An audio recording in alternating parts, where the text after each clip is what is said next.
Bom, eu quero agradecer a presença de vocês e quero iniciar o estudo dessa noite com uma oração. E eu quero orar pela sua vida, quero agradecer a Deus pela vida dos aniversariantes dessa semana, o pastor Pedro Solonca, que aniversariou dia 2, e também o meu cunhado, o Ricardo. Eles fizeram aniversário durante essa semana, que Deus abençoe a vida de vocês. Vamos orar nesse momento, tá? Agradecendo por eles e também pedindo a orientação de Deus para esse estudo. Amém? Senhor, meu Deus, meu Pai, obrigado, meu Deus, porque nós podemos falar contigo de forma livre, desimpedida, porque um dia teu filho morreu na cruz e nos deu essa liberdade de podermos falar contigo. Muito obrigado, meu Deus, por todas estas bênçãos que tem nos dado. Obrigado, meu Deus, pelos aniversariantes dessa semana. Cuide, ó Deus, da vida deles, que eles tenham vida longa, o pastor Pedro, o meu cunhado Ricardo. Abençoe a vida deles, meu Deus. Cuida agora também, ó Deus, das nossas vidas. Toma conta, ó Deus, daqueles que estão nesta quarentena, que estão, ó Deus, sem poder trabalhar, aquelas pessoas, ó Deus, que são de risco. Cuida, Pai, para que eles sejam protegidos pela Tua palavra e pelo Teu poder. Abençoa-nos, ó Deus, e nos alimente esta noite. Abençoe este estudo para que alcance, ó Deus, o objetivo principal, que é entender a Sua palavra. Muito obrigado, meu Deus, é o que eu te peço, é o que pedimos e te agradecemos no nome santo de Jesus Cristo. Amém. Nós vamos falar sobre fé versus pensamento positivo. Qual é a diferença?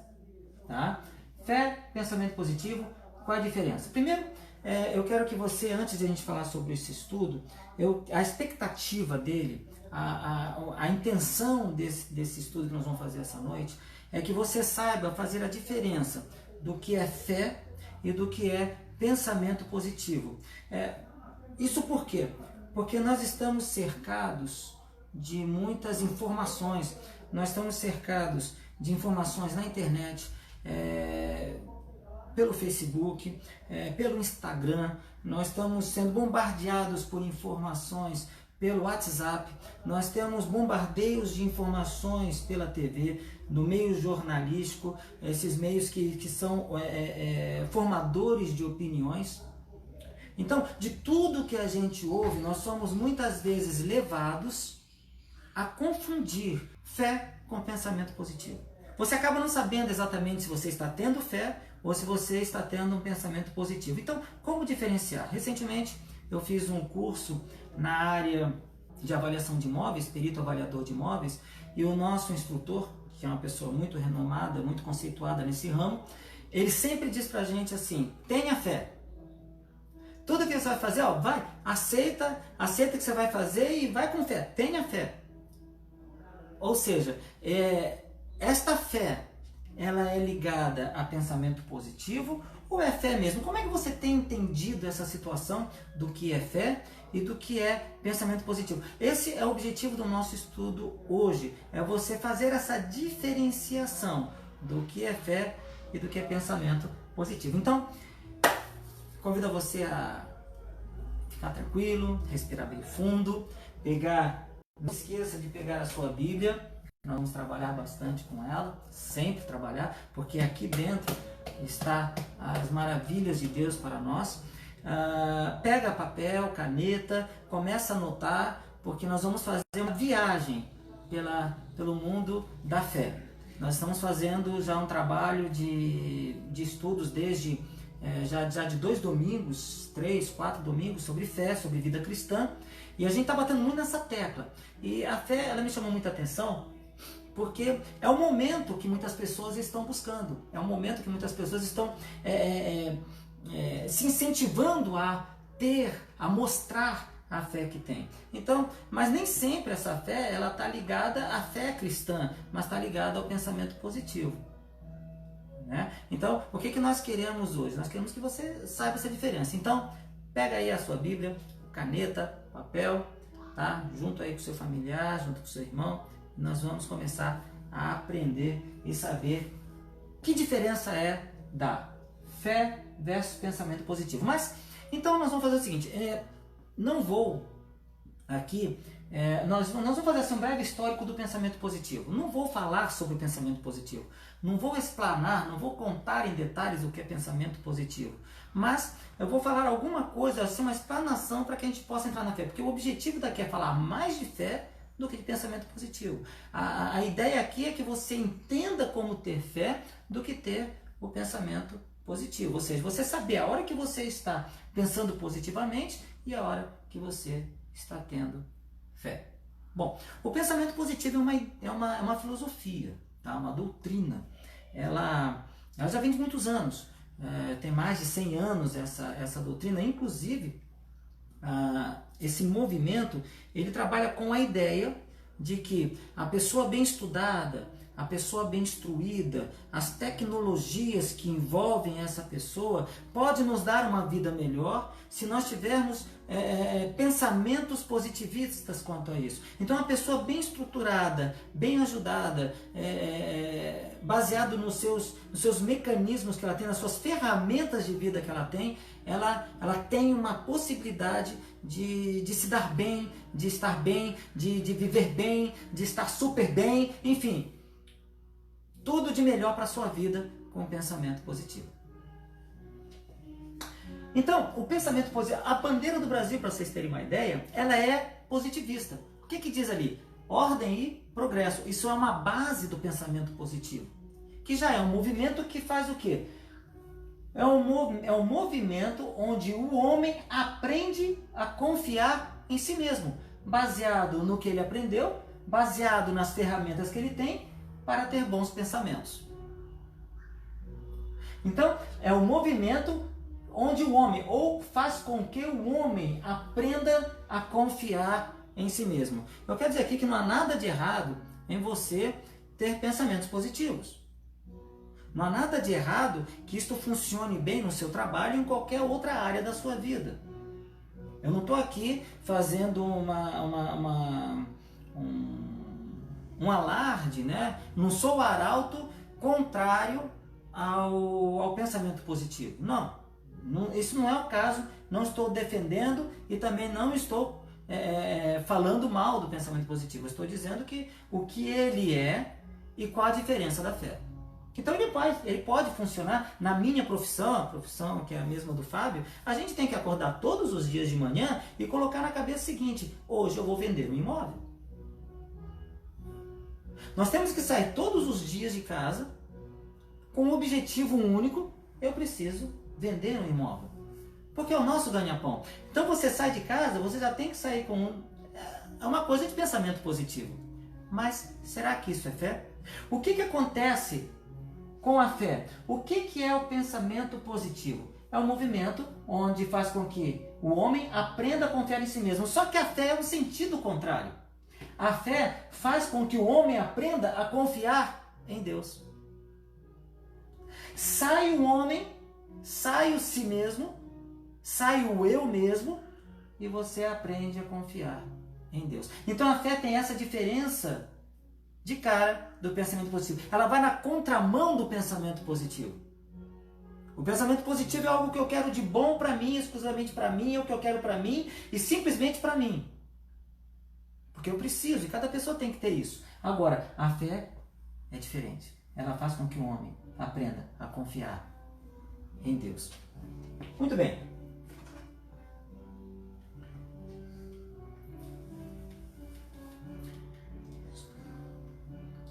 O perigo então, tá? O perigo então desse positivismo é o excesso da confiança que você tem em si mesmo, tá?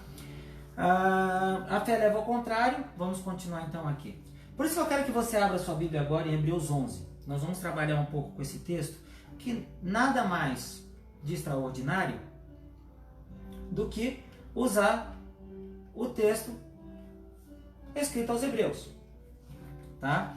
Reparem que é importante ressaltar que esta carta escrita aos Hebreus, ela foi escrita numa época de perseguição, tá? Ela foi escrita numa época em que a palavra de Deus estava sendo perseguida, muitos cristãos estavam sendo mortos, jogados aos leões. E aqui ele fala a respeito da fé. E a importância desse texto, não se pode falar sobre fé sem usar a definição dela, que está em Hebreus 11. E nesse texto fala de vários heróis da fé. Ele fala de Abel, fala de Enoque, fala de Noé, fala de Abraão, fala de José, ele fala de Moisés. Cada um deles, com a sua fé, chegando a lugares específicos, a lugares diferentes, de formas diferentes, cada um deles na sua posição de fé. Nós vamos usar hoje alguns exemplos sobre isso. Alguns exemplos de fé, alguns exemplos que Deus deixou para nós registrados na sua palavra, para que a gente entenda melhor o conceito de fé. Então diz assim a palavra de Deus no verso 1 do capítulo 11 de Hebreus.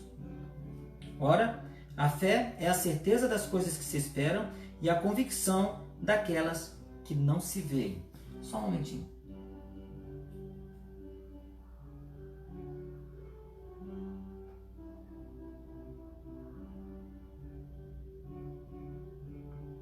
É que o telefone acabou de tocar e mexeu na minha transmissão aqui. Bom, vamos lá. Continuando. Então, a fé é o firme fundamento das coisas que se esperam e a prova das coisas que não se veem. Bom, esses são dois textos diferentes, tá? Deixa eu colocar aqui para vocês.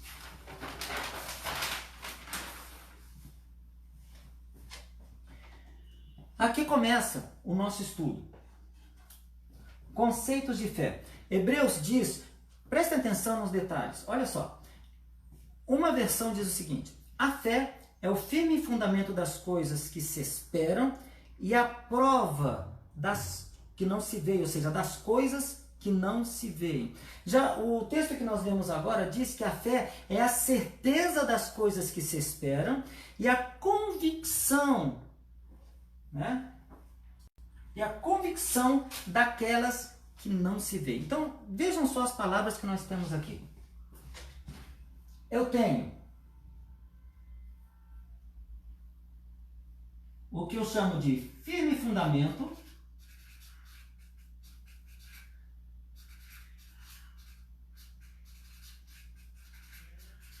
eu tenho firme fundamento, tá? E esse firme fundamento que está sobre a esperança, tá? Esperança. Esperar. E eu tenho depois a certeza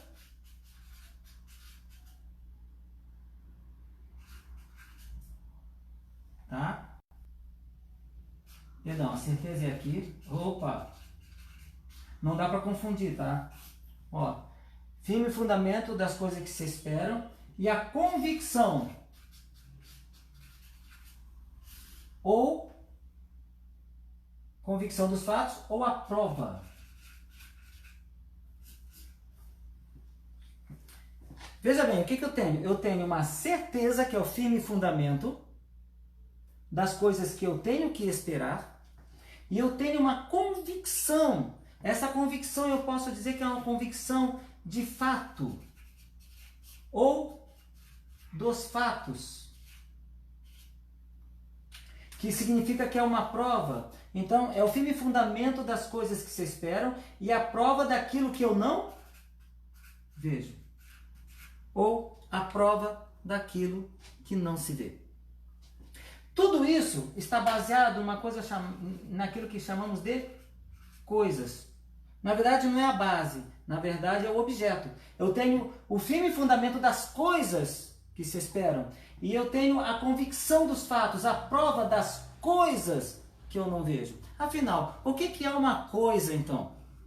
O que se trata uma coisa? Deixa eu puxar o texto aqui para cima. Coisa é tudo aquilo que existe ou possa existir. Então, tudo aquilo que você sabe que pode existir, que pode acontecer, você tem que ter firme fundamento disso. Do que esperar destas coisas. E também a convicção e a prova do que você não vê destas coisas. E por isso que o texto de Hebreus nos conta várias pessoas que reagiram a várias situações, às várias coisas que foram provas de sua fé. Porque estão relacionados nos seus resultados. Por exemplo, eu creio, eu tenho meu firme fundamento na esperança de que Jesus Cristo vai voltar. Eu não vejo, eu não tenho como ver. Eu tenho fé e tenho plena convicção, eu tenho firme fundamento naquilo que eu não vejo. Eu creio que os anjos existem. Eu creio que Deus existe. Eu creio que Jesus Cristo existe. Eu creio que Ele morreu na cruz pelos meus pecados. Isto é o firme fundamento do que eu espero, que Ele vai voltar, de que a salvação alcançará, de que eu vou alcançar meu galardão, de que eu vou alcançar a salvação. É essa esperança que eu vivo enquanto a fé. Você tem que entender que a fé é a coisa mais importante da sua vida. Pedro diz que a fé é mais preciosa que o ouro, que perece. A fé, ela vale mais do que qualquer coisa que você possa ter na vida. A sua fé vale mais do que qualquer coisa que você possa imaginar que seja de bom para você. A fé é o que você tem mais de valioso na sua vida. Tá? E por que isso? Você vai entender mais tarde nos nossos estudos que a fé, ela é um meio para a sua salvação. Porque a Bíblia diz que somos salvos por meio da fé, mediante a fé, por questões da sua fé é que você é salvo. Porque você crê naquilo que Jesus fez, ainda que você não vê, mas você toma isso como um fato, aquilo que existe de concreto na sua vida. Isso é parte do que nós vamos explicar da fé. Então, em primeiro lugar, a fé é uma certeza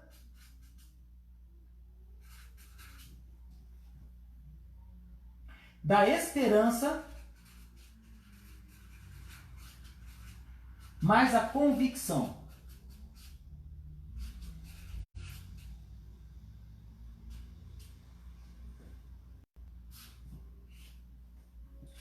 É a certeza da minha esperança e da minha convicção. A esperança, que é o meu firme fundamento, e a prova, a convicção daquilo que eu não vejo, mas eu creio que existe e aquilo não me abala. Então tem que ter esse casamento da certeza, esperança e convicção. Essa certeza que te dá esperança e a convicção nos fatos que você não vê. Ou no que a fé, meu amigo, meu irmão, podemos dizer assim que é uma coisa de louco.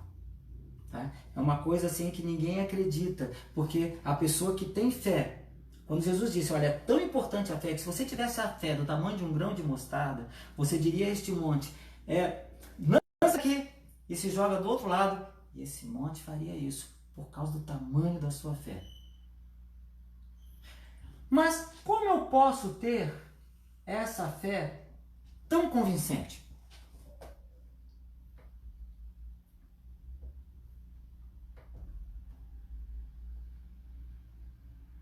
Deixa eu arrumar aqui meu texto, minha cola, né?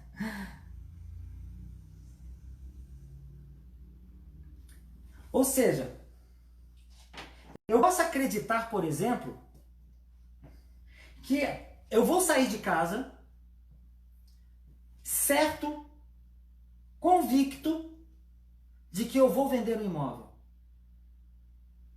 Mas eu não tenho certeza se isso vai acontecer. Eu posso sair daqui sabendo, na esperança, sabendo o que eu tenho que fazer, conhecendo o imóvel, tendo noção de tudo o que está envolto do imóvel, vou saber responder tudo ao meu cliente, mas eu não tenho certeza se eu vou ter um cliente. Eu não tenho certeza se eu vou conseguir vender o imóvel. Então, se eu tiver a esperança, a convicção, mas se eu não tiver certeza, se esse pensamento não estiver firme, se eu não tiver a certeza daquilo que vai acontecer, não é fé. A fé precisa dessas junções, desse casamento. Mas, a partir daí, como eu posso gerar esta fé dentro de mim? Como eu posso ter esse firme fundamento de esperar e a convicção dos fatos daquilo que eu não vejo? Como eu posso ter isso? Como isso é possível? Eu estou aqui falando, quero deixar assim bastante claro para vocês que nós estamos falando da fé cristã. Eu não estou falando da fé em outras coisas, tá? Porque é a fé cristã que é o que você tem mais de preciosa. E uma das coisas que a fé cristã exige para a sua vida é o que nós chamamos de depósito.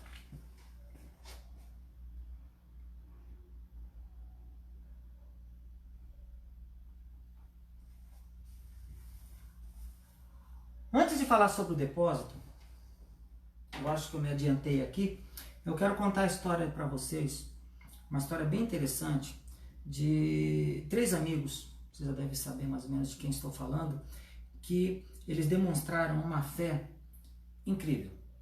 Eu quero mostrar para vocês de que a fé, ela não está apenas naquilo que eu desejo. A fé não está naquilo que eu desejo apenas de bom para mim. A fé não está naquilo que eu desejo apenas de legal para mim. A fé está naquilo que eu creio que Deus está no controle e que Ele sabe o que é melhor para mim. Eu passo a não confiar em mim e passo a confiar plenamente em Deus. É como se eu me jogasse. Eu vi uma frase que diz que a fé é como se você desse o primeiro passo e a partir daí Deus colocasse o chão. Ou seja, você simplesmente confia e acredita. Você sabe que você pode cair, mas você sabe que você também não pode cair. Ou seja, independente se você cai, independente se você é segurado, você está crendo em Deus. Isto é fé. Então, a Babilônia invadiu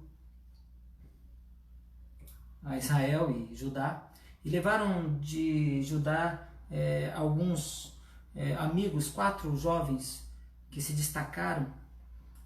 Um deles nós conhecemos muito bem, Daniel, sua história, e os outros foram Ananias, Misael e Azarias. Esses são seus nomes judaicos, hebreus, né, hebraicos, e seus nomes babilônicos é Sadraque, Mesaque e Abdinego.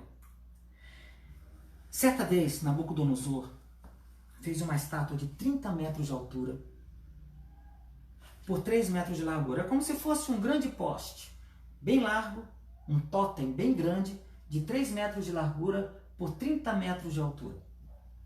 Era uma estátua dele, feita em ouro, e havia uma lei, naquele instante, de que todas as pessoas deviam se ajoelhar. Essas pessoas não eram a população. As pessoas que estavam ali eram todas as pessoas ligadas ao rei Nabucodonosor. Eram os seus líderes, eram os seus profetas, eram os seus prefeitos, eram os seus organizadores, eram todas aquelas pessoas da cúpula do seu governo que estavam ali.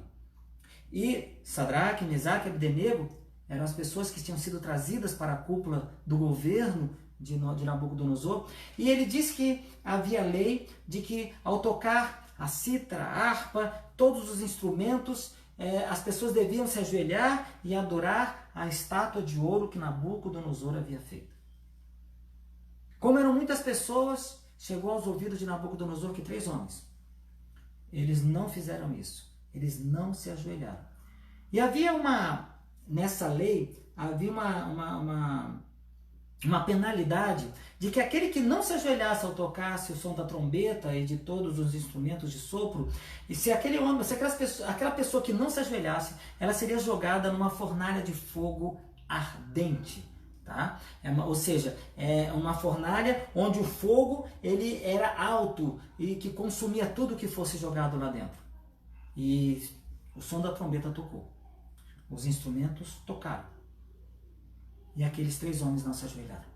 Então foram os ouvidos do rei e disseram: olha, rei, aqueles homens que você trouxe da Babilônia, aqueles homens que você trouxe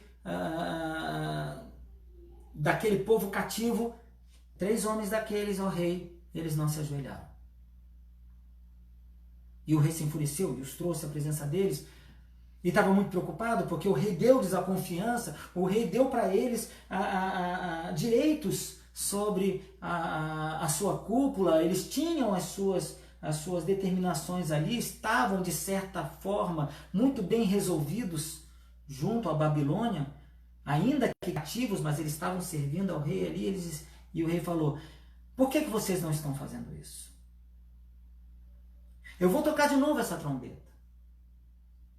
E eu vou fazer isso outra vez, e vocês vão se ajoelhar para adorar como está escrito, como está na lei que fizemos. E aqueles 3 jovens disseram assim para o rei: ó rei, não temos necessidade de responder, tá, sobre este assunto. Por que eles falaram isso? Porque o rei disse que eu quero ver, olha só, o rei disse: eu quero ver qual é o Deus que vai salvar vocês. Então eles disseram: olha, não temos que responder nada sobre esse assunto. E ainda que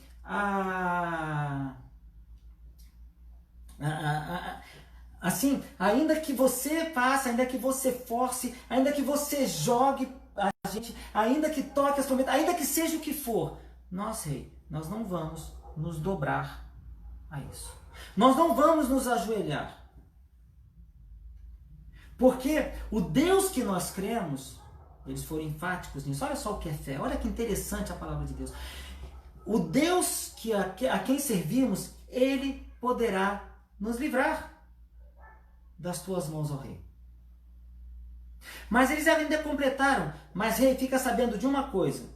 Agora é o que completa a fé. É aquilo, a prova, aquilo que eu não posso ver, a certeza do que eu posso esperar em Deus e aquilo do que eu não vejo. Eles não sabiam o que podia acontecer com eles. Eles não tinham ideia daquilo que podia ocorrer. Eles sabiam sim que havia uma penalidade, que eles seriam jogados se não fizesse aquilo que o rei mandasse. E eles responderam exatamente assim: o Deus a quem servimos poderá nos livrar das suas mãos. Não falaram nem da fornalha. Falaram das suas mãos. Agora, fica ciente de uma coisa, rei. Que ainda que você nos jogue, ainda que Deus não nos salve, nós não vamos nos ajoelhar. Vocês entenderam como é que funciona a fé? A fé não é porque eu vou ficar bem ou vou ficar ruim. A fé não tem a ver se eu vou viver ou se eu vou morrer. A fé tem a ver em confiar em Deus, em ter sua base em Deus. A fé não é você sair com a esperança de se dar bem e nem com a esperança de se dar mal. A fé é a esperança e a convicção dos fatos de que você crê que Deus está no controle da sua vida. Glória a Deus. É isso que é fé. É isso que Deus espera de você. É isso que agrada a Deus. É o seu descanso que a sua fé gera em cima dos braços de Deus. Eles foram bem incisivos ao rei. Ainda que Deus não nos salve, nós não vamos nos ajoelhar. E há na Bíblia, Eduardo, alguém que pela fé acabou, vamos dizer assim, podemos falar de repente, se deu mal? Sim, Abel. Abel pela fé ofereceu um sacrifício a Deus, que a Deus se agradou, foi Caim e matou. Ou seja, e a Bíblia diz que até hoje a morte dele, o sangue dele fala, clama. Por quê? Ele não fez aquilo porque ele queria viver ou queria morrer. Ele fez aquilo explicitamente porque confiava em Deus. A fé é assim que funciona. Mas, Eduardo, como eu posso ter uma fé desse tamanho? Como eu posso ter uma fé com esta base, com estas informações, com esse modo? Como eu posso ter essa fé? Como é que eu posso adquirir tamanha fé em que eu descanse completamente em Deus? Depois que você entende isso daqui, tá? Que você tem que ter um firme fundamento no que você espera, nas coisas que tem que esperar, e você tem que ter convicção dos fatos, ou a convicção de fato, ou então a prova daquelas coisas que você não vê. A hora que você entender isso, você vai entender porque você começa a ter uma coisa chamada depósito na sua vida. O que vem a ser depósito? Pega a sua Bíblia. Abra sua Bíblia aí, por favor. Ali na carta que Paulo escreve a Timóteo. E ele dá alguns conselhos a Timóteo, que é seu filho na fé. Já no capítulo 4, do verso de 1 a 8 da primeira carta de Paulo, ele fala assim para Timóteo. Ele começa a falar para Timóteo que nos tempos que se virão, nos tempos vindouros, muitas pessoas vão abandonar disso que nós estamos falando. Muitas pessoas vão abandonar esta fé. Tá? Por quê? Porque eles vão dar atenção a espíritos sedutores. Eles vão dar atenção a doutrinas novas que vão chegando. Eles vão dar atenção a coisas novas que vão se infiltrando em suas vidas, as informações que vêm recebendo. Por isso que nós temos que tomar muito cuidado quando nós recebemos informações que não são provenientes da palavra de Deus. Porque nós podemos ser levados a confundir que o que eu estou com fé é pensamento positivo. Para que isso não confunda, você precisa ter um depósito. Então aqui ele chama a atenção de Timóteo de que você tem que estabelecer essas instruções, versículo 6, aos irmãos, porque assim você será um bom ministro. Você precisa ser nutrido das palavras da fé. Você tem que ser depositado dessas palavras. Então quando você vai absorvendo a palavra de Deus, a fé vem pelo ouvir, e ouvir a palavra de Deus, quando você vai ouvindo, aquilo vai absorvendo e vai criando em você um depósito de informações sobre Deus, a boa doutrina, que Paulo diz aqui, e pede para rejeitar fábulas. O disse-me-disse, a coisa que mais a gente recebe pelo WhatsApp, são informações que não têm procedência. Esses dias eu recebi do WhatsApp, eu estou falando, tá? De crente, não crente, estou falando de qualquer um. Tem gente que lê a Bíblia, já leu diversas vezes o que é fé e continua absorvendo informações sem procedência. Então, um cidadão, um irmão nosso desses dias, colocou um link, um vídeo no WhatsApp e disse: eu não sei de onde veio, só repassei. Então não repassa, porque você não sabe de onde veio. Então você fica passando informações, você fica ajudando a transmitir informações que você não sabe de onde vem. Então às vezes você ajuda a disseminar uma informação falsa, você ajuda a disseminar uma informação ruim, porque você não busca saber de onde ela vem. Então, o que Paulo diz aqui? Rejeita as fábulas profanas. Você tem que ensinar, dar instrução aos seus irmãos. Você tem que ser um bom ministro de Jesus. Você tem que ser nutrido com as palavras da fé, da boa doutrina que você tem seguido.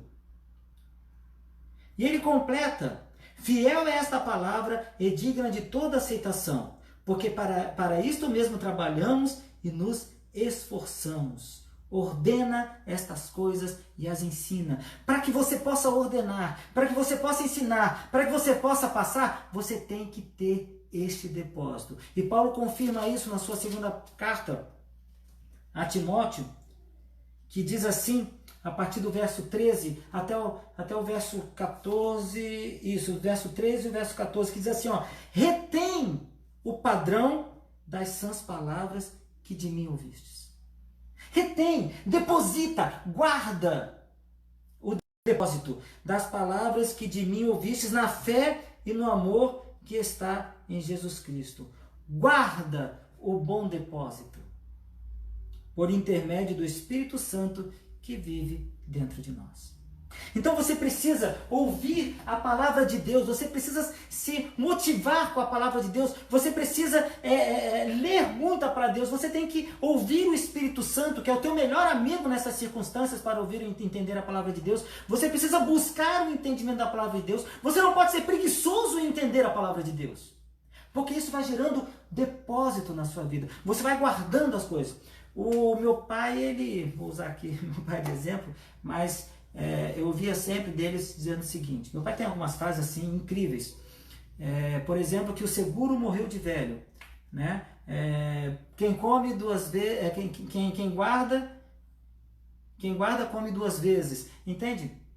Quem come guarda, come duas vezes. Então, meu pai sempre foi seguro das coisas que faz. Meu pai, quando faz as compras, como muitos de vocês podem fazer, podem também ser assim, vocês fazem a compra do mês e pega aquelas compras e coloca numa despensa, ou coloca nos armários, e aquilo ali se torna um depósito da sua sobrevivência.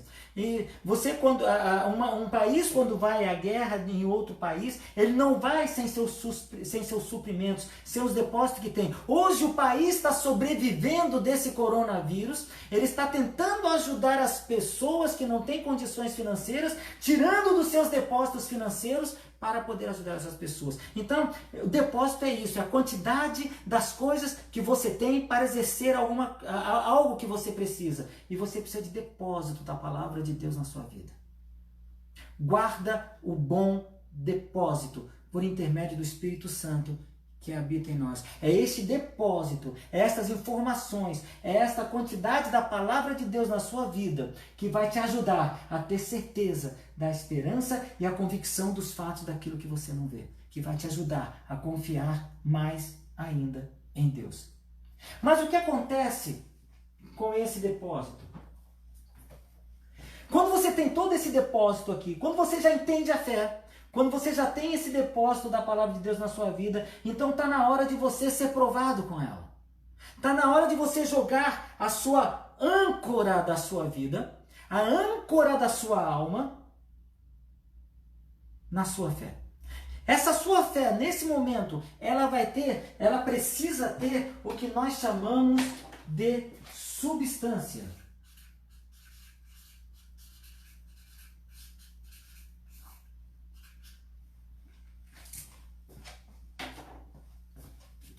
Substância. A quantidade de informações que você vai recebendo, ela vai chegando na tua vida de tal forma que ela vai se solidificando. Ela vai criando resistências, ela vai criando de uma forma que se torne uma substância. O que é uma substância, Eduardo?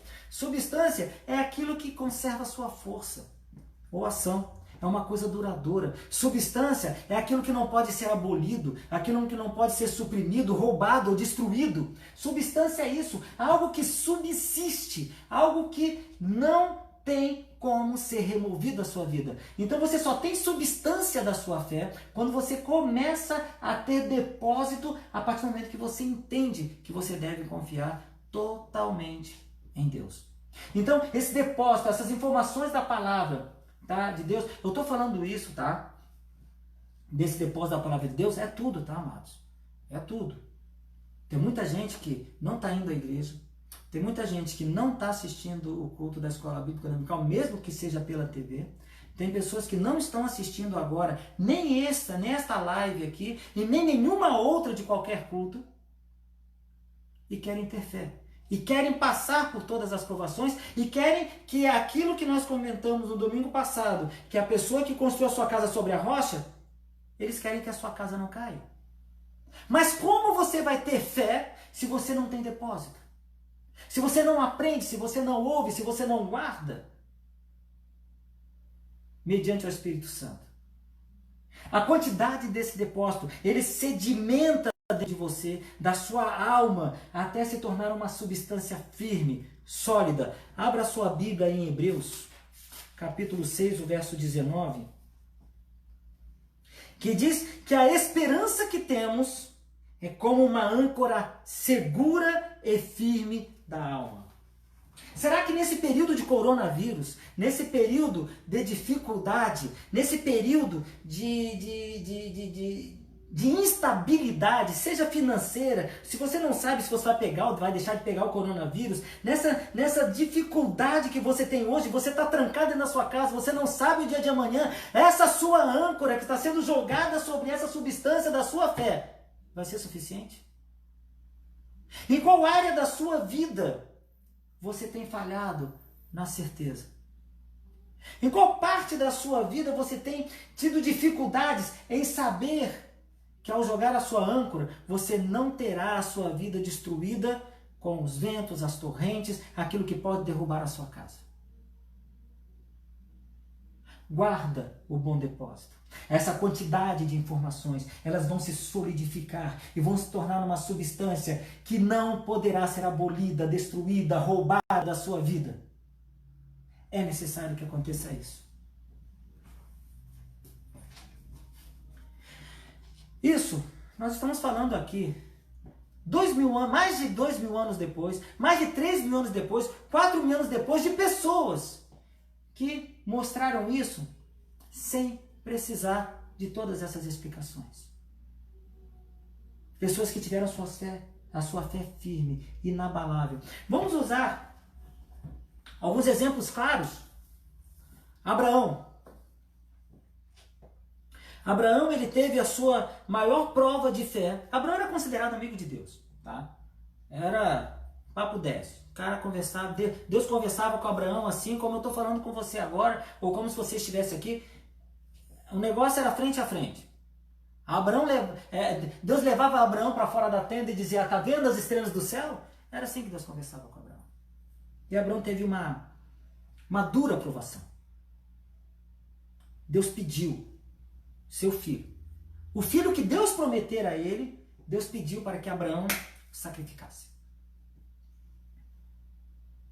O que você faria se Deus chegasse para você agora e pedisse claramente: você é amigo de Deus, você conhece a Deus, você é chapa de Deus, Deus é o cara mais legal na sua vida, e Deus está te abençoando, te deu um filho, aí Deus chega para você e fala: eu quero que você sacrifique seu filho para mim. O que você faria? Abraão não sabia o que ia acontecer. Mas não sabia também o que esperar. Ele sabia sim que ele tinha firme fundamento de esperar em Deus, ainda que ele não pudesse ver o fato real do que ele ia fazer. Isso que ele estava para fazer, sacrificar o seu filho, era uma das coisas que a sua fé estava sendo provada. Ele não sabia o que esperar dessas coisas e nem podia ver o que havia acontecer dessas coisas, mas ele confiava em Deus, de que Deus ia agir. Ele não sabia de que forma Deus faria isso, mas o que ele fez? Ele pegou toda a sua caravana, os seus principais, fez uma pequena caravana, foi até o pé do monte, pediu para que eles ficassem ali, os seus servos, e disse: eu vou até com o menino. E olha só o que ele falou, olha o que é confiar em Deus. Ele disse: nós vamos ao monte para adorar. Nós vamos ao monte adorar. Por que adorar? Porque um sacrifício era um modo de adoração a Deus. Abel, quando sacrificou aquele animal, aquilo chegou em cheiro suave a Deus e aquilo agradou a Deus. Aquilo era uma adoração a Deus. Então ele disse: ficai aqui que eu e o menino vamos ao monte adorar. E ele pegou o menino, colocou o feixe de lenha nas costas do menino, levou o cutelo, levou aquilo que era necessário para o sacrifício e foi. Sem perguntar nada para Deus. Apenas confiando na promessa de Deus. Que Deus tinha dado um filho a ele e que aquele filho seria uma grande nação. Que por todas essas coisas que Deus estava fazendo na vida dele, todos os povos da terra seriam abençoados. Foi nesta fé que Abraão caminhou até o sacrifício de Isaac. E ao chegar lá, Abraão fez tudo o que tinha que fazer. Todo o ritual, montou o altar, colocou Isaac, amarrou Isaac. E quando ia sacrificar seu próprio filho, aí Deus disse: basta. Eu precisava saber disso. Eu quero saber disso. Eu quero ver quanto você confia em mim. A vida de Abraão foi melhor do que você possa imaginar depois disso. Tudo deu certo na vida de Abraão, porque ele mostrou para Deus de que não estava no que ele queria para ele e si mesmo. Não era o que ele queria para si nem para o seu filho, mas era o que Deus queria para a sua vida. Independente se seu filho sobrevivesse ou se seu filho morresse.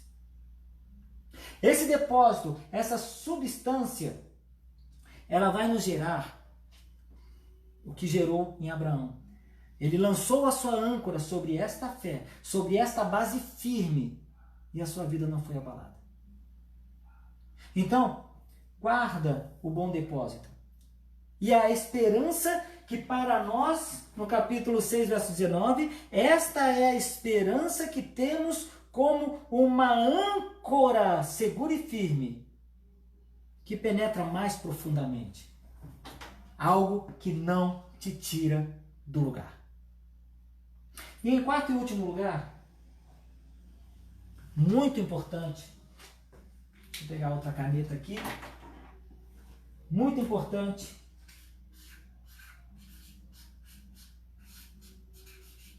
a justiça.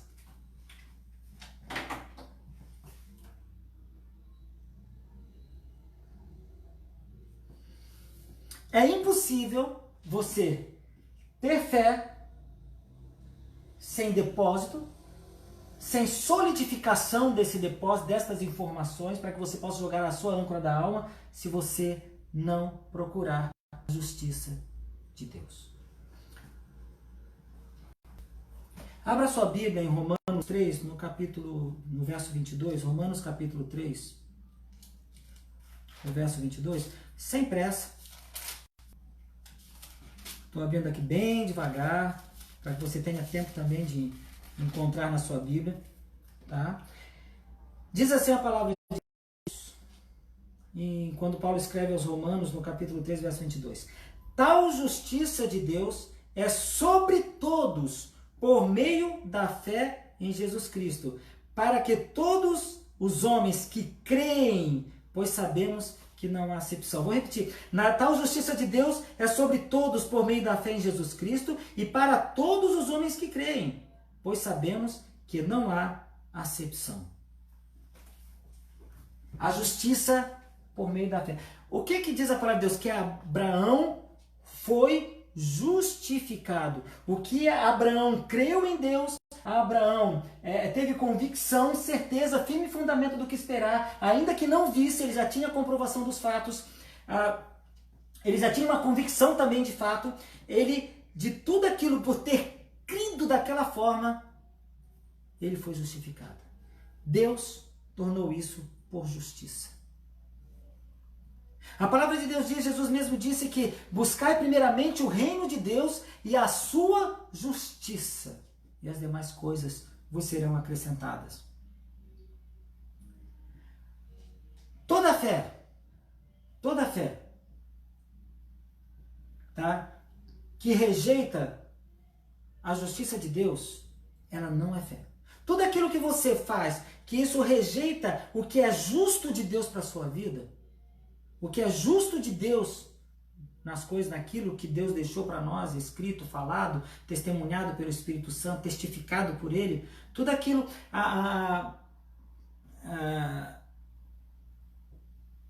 como é que eu vou explicar para vocês? A rejeição dessa justiça de Deus é como se você procurasse a sua própria justiça.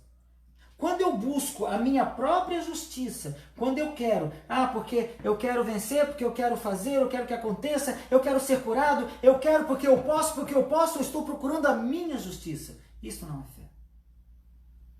A fé, ela produz a paciência, e a fé produz com que você busque a justiça de Deus.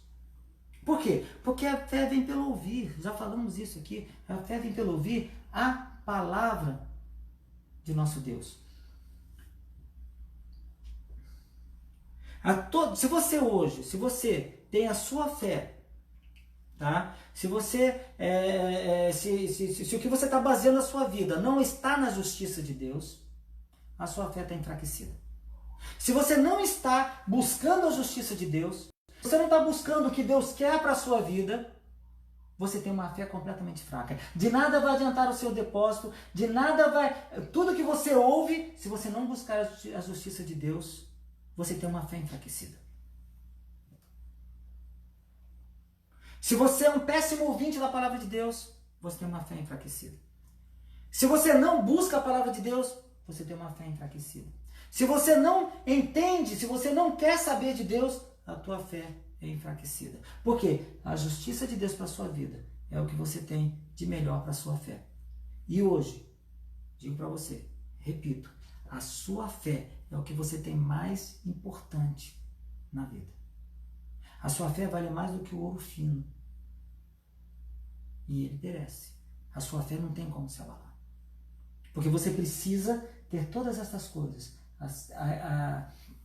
O entendimento, o depósito das informações que Deus te dá, aquilo se tornar uma substância rígida que não pode ser roubada, que você pode lançar a âncora da sua alma nela, e ali você não se abala, e buscar a justiça de Deus. Isso é possível? Sim, é possível. Vamos usar outro exemplo de fé. Veja se a gente conseguiria ter a fé nestas condições. Veja se a gente conseguiria ter a fé nessas condições. Vamos falar um pouco de Elias. Elias foi um profeta que foi um dos maiores profetas de sua época, e ele teve um problema muito sério com os profetas de Baal. Eram, se não me engano, 400 ou 450 profetas de Baal contra ele. E ele pega e constrói um altar. Ele constrói um altar e em volta do altar ele faz valetas profundas e pede que essas valetas sejam enchidas de água. E ele faz um desafio ao povo. Antes até mesmo de montar tudo isso, ele faz um desafio ao povo. Ele fala, se vocês querem realmente saber que Deus é realmente Deus, que é Deus que está no meio de Israel, ou é Baal, então nós vamos fazer um ciclo de oferta. Os profetas de Baal vão fazer oferta ao Deus dele, vão construir um altar ao Deus deles. E depois eu vou construir o altar ao Deus vivo. E aqueles profetas de Baal, eles começaram a clamar a Deus, ao Deus Baal. Eles começaram a pedir a Deus Baal que lançasse fogo do céu, porque essa era o sinal, esta era a condição de que esse Deus responderia. Era que viesse fogo do céu e consumisse o holocausto que estava naquele lugar. E ali aqueles 400 profetas de Baal, toda aquela multidão de profetas, eles começam a rogar, a pedir, a se rasgarem, a se arranharem, a se mutilarem, a se ferirem, para que Baal responda. E depois de tanto tempo, sem Baal responder absolutamente nada, então ele constrói o altar dele, pede que encham de água. Mas encham de água de um modo que ela transborde e joga água também por cima do altar. Aquela coisa fica toda encharcada. E por quê? Porque ele tinha certeza, o firme fundamento do que podia esperar. Ele tinha a convicção de um fato que ele ainda não tinha visto. E Deus responde fogo. E aquele fogo consumiu toda aquela água, consumiu todo aquele altar por meio da fé. A fé, ela tem todas essas características. Vamos falar também mais de uma pessoa. Vamos falar de Jó. Jó nem é citado no livro de Hebreus. Nem é citado. Mas Jó teve a sua fé abalada de tal forma na sua aprovação, que ele perdeu filhos, perdeu família, perdeu a saúde, perdeu os amigos, mas não perdeu a fé. Todas as pessoas, todos aqueles amigos que vieram falar com Jó, ficaram 7 dias sem falar com ele. E quando abriram a sua boca para falar com ele, só colocaram ele mais para baixo ainda. Mas ele disse, ele falou, que eu sei que o meu Redentor vive. E Deus mudou o cativeiro de Jó.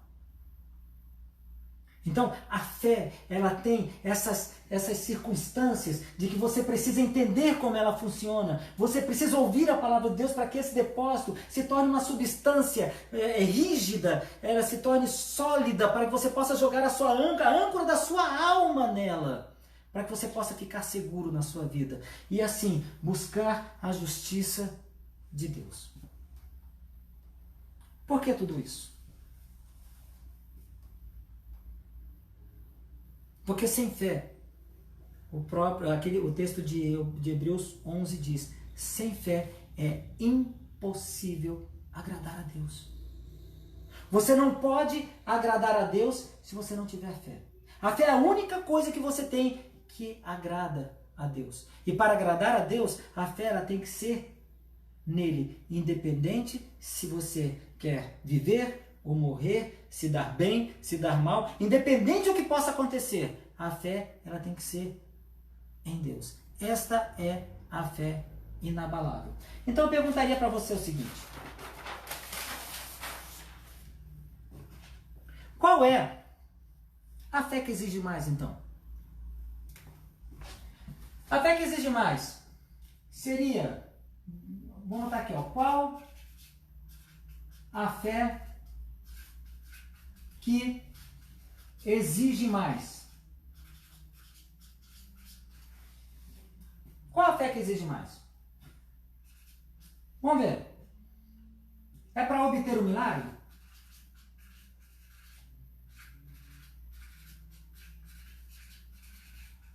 Ou uma restauração?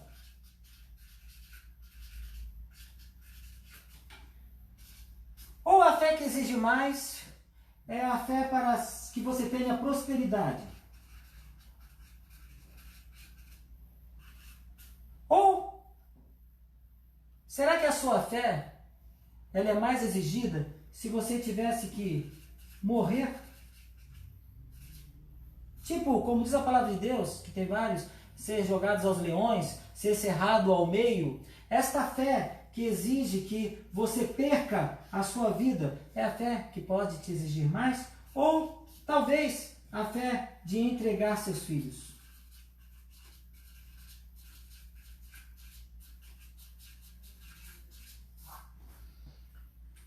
Eu não sublinhei porque é mais importante, mas a pergunta que eu quero deixar para você é o seguinte: qual é destas coisas, essas coisas que você espera, essas coisas que você quer ter firme fundamento, essas coisas que você não vê, mas você quer os fatos dela, que você precisa de fé, qual dessas coisas te exige mais fé?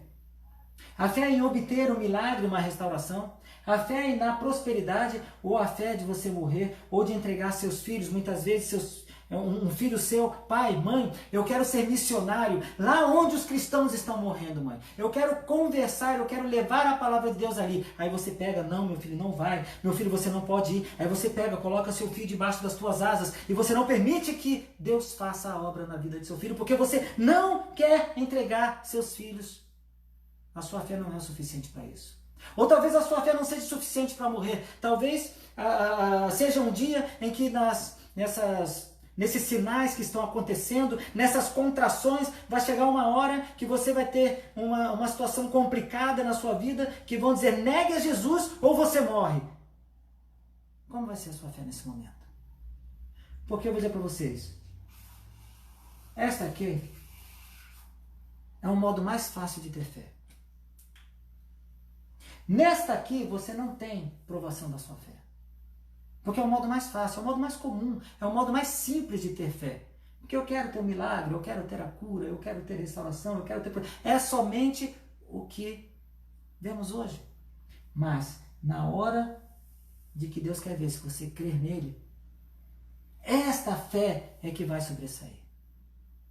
A Bíblia pergunta, a Bíblia diz assim: e quando o Filho do Homem vier na terra, será que ele vai encontrar fé?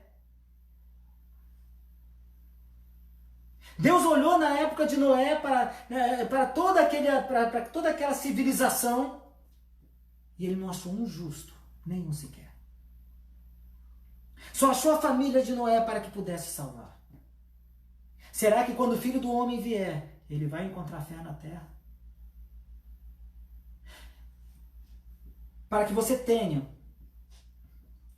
a fé forte, a fé firme, você precisa desses conceitos.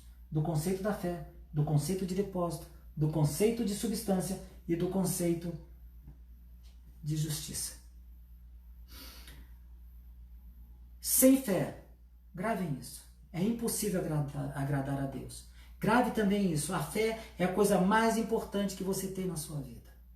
É mais importante que o ouro, é mais importante do que a casa que você tem. A sua fé é mais importante do que o carro que você tem. A sua fé é mais importante do que seu filho, do que seu pai, do que sua mãe. A fé é mais importante do que qualquer coisa que você possa ter na sua vida. A fé, ela é mais preciosa para você do que você imagina. Sem fé é impossível agradar a Deus. Fé tem a ver com Cristo. Fé tem a ver com Deus. Pensamento positivo tem a ver comigo. Fé tem a ver com Deus, fé tem a ver com Cristo. Mas pensamento positivo só tem a ver comigo. Então, que Deus abençoe a sua vida, que hoje você entenda que o pensamento positivo é importante. Nós precisamos ser otimistas, nós precisamos acreditar que as coisas vão dar certo, é muito importante. Mas você não pode achar que isto é fé. Você tem que saber que fé é o firme fundamento daquilo que você espera, das coisas que você espera. E é a convicção de fato daquilo que você não vê. É nisso que a fé está baseada, em Deus, em Cristo. Quero agradecer mais uma vez a sua presença, Deus abençoe a sua vida e espero que essa mensagem, esse texto, essas palavras tenham alcançado o seu coração, tenha aumentado a sua fé, né? Tenha dado a você mais força. Eu quero dizer para você que essa palavra não veio só para você, essa palavra está vindo para mim também, que eu preciso muito guardar o meu bom depósito, eu tenho que transformar isso em substância, eu tenho que buscar mais a justiça de Deus.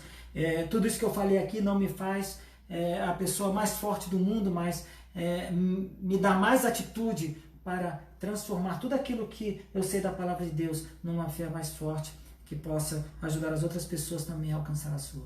Que Deus abençoe a sua vida, que seja forte, tenha bom ânimo, tenha fé, mas fé em Deus, para que você possa resistir nesses períodos de coronavírus, nessa instabilidade financeira, nessas situações complicadas. Que Deus possa abençoar a você e toda a sua família. Muito obrigado. Uma boa noite.